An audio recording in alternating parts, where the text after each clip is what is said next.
When most people think about fine dining, they imagine a rather buttoned-up experience. I think for a long time what that probably looked like to people was the scene out of Downton Abbey. It's so buttoned up and so stuffy, you're afraid you're going to do something wrong. Did I put my water glass in the wrong place? Did I not use the right fork or the right spoon? But at 11 Madison Park, rated one of the best restaurants in the world, fine dining looks a little different. We turned the elevator into a spaceship, and we served the balance of their meal as if they were dining in space.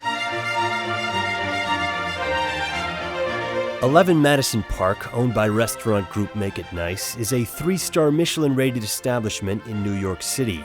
At $335 a plate, it's seen by many as the height of fine dining. Each table has a team of 4 dedicated to their zone. They have a captain, a server, an assistant server, and a sommelier explicitly for them.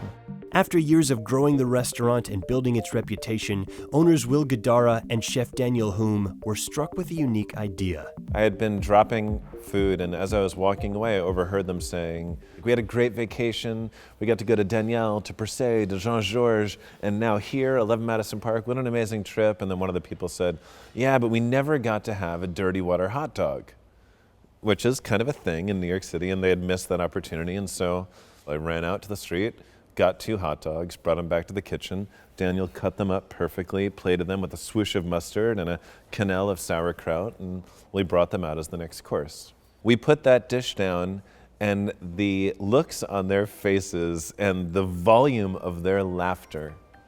We had spent months planning every other detail of their meal, but the thing that took 10 minutes to put together was going to be the thing that they remembered most. And so we were like, oh my gosh, we need to start doing more of this. Guidara and Chef Hume hired a staff of 3 employees called Dreamweavers, whose sole task was to create these unique experiences for guests. It all starts when someone makes a reservation. We like to get little details from them. So if a guest calls and they're celebrating an anniversary, you find out, where did you get married? What is one of the best memories you have? And we sort of connect the dots to pass it on to the service team, who then creates a memorable experience for them. The guy who set up his reservation gave us a literal essay about his relationship. Danielle is a Dreamweaver at 11 Madison. She's putting together a special experience for a couple coming in this evening. His girlfriend is really into astrology and tarot cards. Wow, this is 9 pages of correspondence that this person had with the maitre d'. Wow. So I have a lot to work with, which is great. And I'm gonna make tarot cards to drop with each course as they're eating. To sort of celebrate the different parts of the story that he's given us. Danielle tries to prep all the experiences before the start of service, but oftentimes things happen on the spot. Part of the fun is during the night, the captains and sommeliers, and sometimes even kitchen servers, will pick up on little pieces of information about the guests or jokes that they have, and come back and tell me about them, and I'll make something on the spot. The experiences have come to be called legends, and no two are alike. Whether we're creating a mini golf course for Dad on Father's Day that made the one-off comment that said, you know, I'd rather be golfing, quite frankly, than eating lunch. Or can we throw a couple sleds in the back of a limo and have that waiting for you outside because your kids just saw snow for the first time and they would love nothing more than to go sledding.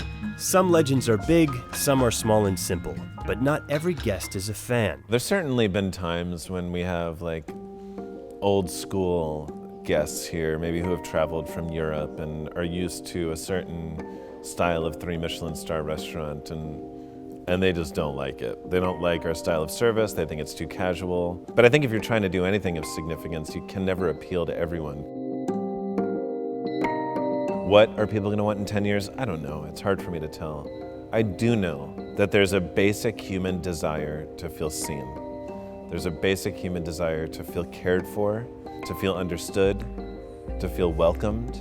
And all I know is for us, in 10 years, I hope we're a hell of a lot better at it then than we are now.